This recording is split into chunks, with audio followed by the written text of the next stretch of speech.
2021 मधील शिवसेनेचे अधिकृत उमेदवार अ गटातून बाळासाहेब भीमराव गायकवाड, ब गटातून कविता जंगले, क मधून गीता आचार्य अद्वंत, तर ड मधून सुशील कुमार खेडकर हे निवडणुकीच्या रिंगणात उतरले आहेत.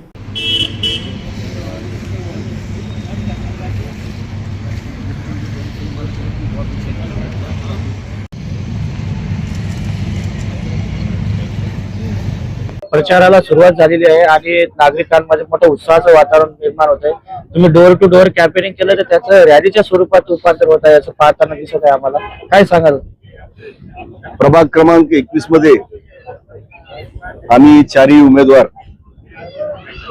प्रभाग 21 चे बाळासाहेब गायकवाड, ब च्या कविताताई जंगले, क च्या गीताताई आचार्य आणि ड मध्ये मी स्वतः सुशील खेडकर आम्ही मतदारांना प्रत्यक्ष भेटीगाठी देण्यावरच आमचा भर आहे.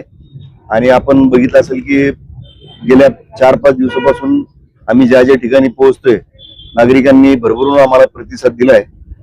जुन्या नगरसेवकांच्या बाबतीत मी वैयक्तिक आम्ही कुणीही टीका करणार नाहीये, पण नागरिकांचा जो असंतोष आहे तो आम्ही आमच्या भेटीगाठीमध्ये आम्हाला त्यांनी तो व्यक्त केलेला आहे.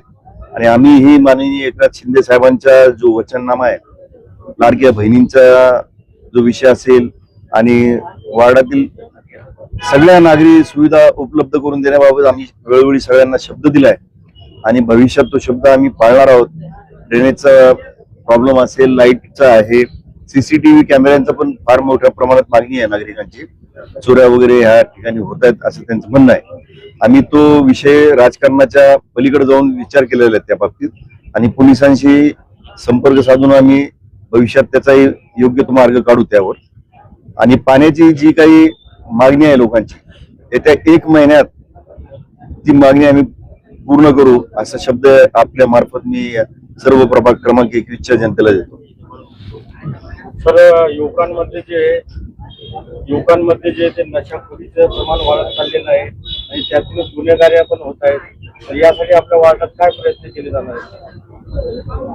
नशाखोरी आम्ही ज्यावेळेस या प्रभागमध्ये फिरलो तर काही विशिष्ट ठिकाणी असं जाणवलं बाबा तो प्रकार आहे तिथं. आम्हाला या प्रभागामध्ये आम्ही निवडून आल्यानंतर पोलीस प्रशासन यांना आकर्षित करून त्या गोष्टीवर आम्ही मागतो. रोजगाराचा खूप मोठा प्रश्न आहे नागरिक युवकांचा. तुम्ही एक युवक उमेदवार आहात, कसे सोडवणार युवकांचा प्रश्न रोजगाराचा? आम्ही माननीय पालकमंत्री महोदय असतील, आमचे खासदार साहेब असतील, यांच्या माध्यमातून आम्ही बऱ्याचशा कंपन्यांना संपर्क करून ज्या ज्या मुलाला जे जे काही स्किल त्या कंपनीमध्ये आम्ही संपर्क करून त्यांना लावण्याचा प्रयत्न करू. रोजगार मेळावे घेऊ. रोजगार मेळावा घेतल्यानंतर त्याच्यामध्ये जर ते कॅपेबल मुलं असतील तर त्यांना 100% नोकरी देण्याचा प्रयत्न. महिलांचे बचत गट आहेत, महिलांसाठी गृहोद्योग आहेत, अशा काही योजना राबवल्या जाणार आहेत का आपल्याकडे? महापालिकेच्या मार्फत महिला बाल कल्याण विभागामार्फत बऱ्याचशा योजना आहेत ज्या केंद्र शासनाच्या अनुदानावर, राज्य शासनाच्या अनुदानावर आपल्या महापालिकेच्या मार्फत त्या राबवल्या जातात. आणि प्रभाग 21 मध्ये जर बघितलं तर बचत गटाचं प्रमाण फार मोठ्या प्रमाणात आहे आणि आम्हाला प्रत्येक बचत गटाच्या प्रत्येक बैठकीमध्ये महिला आम्हाला येऊन आमचं स्वागत पण करतायत आणि त्या बाबतीत विचारणा पण करतात की भविष्यात आम्हाला त्या बचत गटासाठी काय तुम्ही सहाय्य करणार. आम्ही राज्य शासनामध्ये आपण बघितलं की युतीची सत्ता आहे आणि महापालिकेमध्ये पण आम्ही माननीय शिंदे साहेबांचे शिलेदार म्हणून या ठिकाणी निवडून जाणार आहोत, त्याची खात्री आम्हाला नागरिकांनी दिलेली आहे. आणि महिला बचत गटला जो काही अर्थसहाय्य असेल, त्यांच्या घरगुती जे काही प्रोडक्शन ते करतात त्याची विक्रीसाठी सहाय्य असेल, अशा विविध उपक्रम आम्ही भविष्यात राबवणार आहोत असा शब्द आपल्या मार्फत आम्ही या ठिकाणी देतो. शेवटचा प्रश्न, बेघरांसाठी काय प्रयत्न केले जाणार आहेत? प्रधानमंत्री आवास योजना वगैरे, प्रधानमंत्री आवास योजना आहे, घरकुल योजना आहे, याचा ऑलरेडी महापालिकेने टेंडर कॉल केलेला आहे. त्याच्या जागा पण फिक्स झालेल्या आहेत आणि आपण जर माहिती घेतली तर त्याच्या बांधकामाला पण सुरुवात झालेली आहे. पहिला फेज यशस्वीरित्या जेव्हा संपूर्ण होईल त्याच्यानंतर लागलीच आमची जेव्हा बॉडी अस्तित्वात येणार आहे लवकरच 15 दिवसात, त्याच्यानंतर सेकंड फेजच्या तयारीला आम्ही ऑलरेडी लागलेलो आहोत.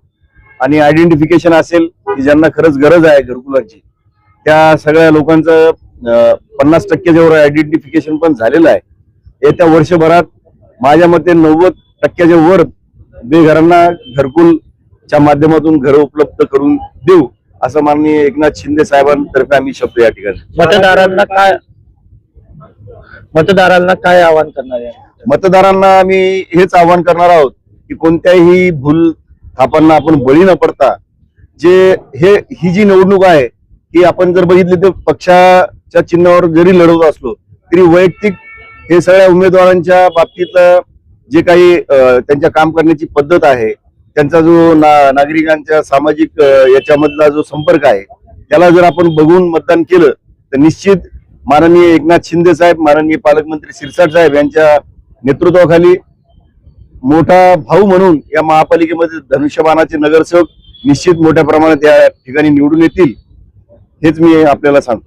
शहराच्या विकास योजनेत अनेक लोकांची घरं जात आहेत, दुकानं जात आहेत, त्यांच्यासाठी आपल्याकडून काही प्रयत्न केले जाणार आहेत? शहराच्या विकास योजनेमध्ये ज्या लोकांची घरं जात आहेत, यापूर्वीही माननीय पालकमंत्र्यांनी सर्वांना आश्वस्त केलेलं आहे की ज्यांच्याही घरं या ठिकाणी जात आहेत त्यांना विविध योजनेच्या माध्यमातून घरं उपलब्ध करून देण्यात येणार आहेत. आणि दिवसेंदिवस जर बघितलं तर आशिया खंडातील सर्वात झपाट्याने वाढलेलं आपलं शहर आहे.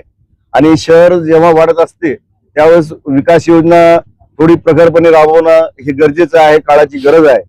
त्यामुळं विकासही झाला पाहिजे आणि नागरिकांची गैरसोय न होऊ देता सगळं विषय समतोलपणे राखून या ठिकाणी दोन्ही गोष्टीबद्दल माननीय पालकमंत्री यांनी इनिशिएटिव्ह घेतलेला आहे. आणि आम्ही आमच्या महापालिकेच्या माध्यमातून त्याच्यामध्ये नागरिकांना, बेघर झालेल्या नागरिकांना निश्चित दिलासा या ठिकाणी देऊ. आणि अनेक भागात असं पाहिलं जाते सर की निवडून आल्यानंतर जे त्याचे संपर्क होत आहेत, यासाठी आपल्याकडून काय केलं जाणार आहे? आपण जर मागचा इतिहास जर बघितला, शिवसेनेच्या माध्यमातून जो कोणी लोकप्रतिनिधी या ठिकाणी झालेला आहे, मी सगळ्यांना खुलं आव्हान देतो की याच्या पूर्वीचे जे काही उमेदवार नगरसेवक म्हणून या महापालिकेमध्ये संभाजीनगरमध्ये वावरत आहेत किंवा याच्यापूर्वी जे होते, असं कुठेही तुम्हाला जाणवणार नाही की शिवसेनेचे नगरसेवक निवडून आल्यानंतर जनतेच्या संपर्कात नाहीयेत. असं मला एकही उदाहरण तुम्ही दाखवून द्यावं. आम्ही तुम्हाला चॅलेंज आहे माझं सर्वांना. आपल्यासोबत कोण कोण उमेदवार आहेत? माझ्यासोबत 21 मधून माननीय बाळासाहेब भीमराव गायकवाड आहेत. त्यानंतर ब मध्ये कविता राजेश जंगले आहेत. क मध्ये गीताताई आचार्य आहेत. आणि 21 मध्ये मी स्वतः सुशील तुकाराम खेडकर. आमच्या सर्वांची निशाणी धनुष्यबाण आहे. मी सर्व नागरिकांना विनंती करेल, येत्या 15 तारखेला आपण आम्हा चौघांनाही धनुष्यबाण या निशाणी समोरील बटन दाबून आम्हाला निवडून द्यावं. आम्ही निश्चित आपल्या सर्व अडीअडचणी दूर करण्याचा या ठिकाणी शब्द आपल्या सर्व लोकप्रिय चॅनल मार्फत नागरिकांना देत आहोत.